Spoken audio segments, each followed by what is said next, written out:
before that, it was just like, you know, shit we was doing in school, beating on the tables in lunchrooms. You know, I'd be in the hood with the homies, you know, rapping. It wasn't really like a real,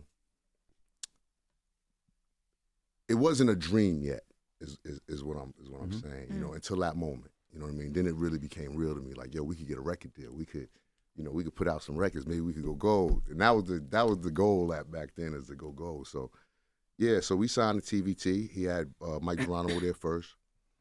And then we signed with him. Interesting story about TVT. I tell you a real interesting story about TVT, because TVT could have been the biggest label, or one of the biggest labels, because Irv brought Steve Gottlieb J. He brought him X.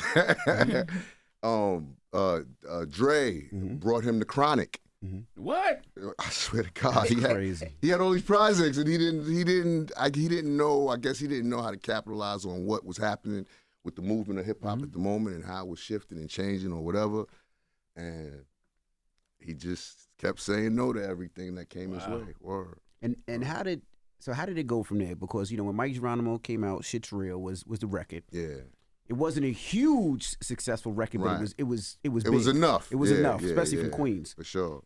What made y'all say this is not the place and we need to leave? And did you think it was all the way real? Just that. You didn't sign X, you didn't sign Jay, you didn't sign Dre. This might not be the spot. He may not know what he's doing over here. You know what I'm saying? Nah, but big shout out to Steve Gottlieb. You know, he was, you know, it's crazy when you making a lot of money doing something, it's kind of hard. If it ain't broke, don't fix it. Right. Type, you know, deal. So he was making a lot of money with TV Tunes, which was like doing like little, you know, what do you call them? Like jingles, like Jamie Foxx like shit, you know, from what he's doing on the show. Like he was making a lot of those for like different, you know, shows and commercials and stuff. So he was making a lot of money doing that shit. So when the hip hop shit came his way, he really didn't know how to just jump on it and move, and he was, you know, carrying his feet, and he probably could have had it all if he'd have moved on it. Yeah. So you got the Def Jam.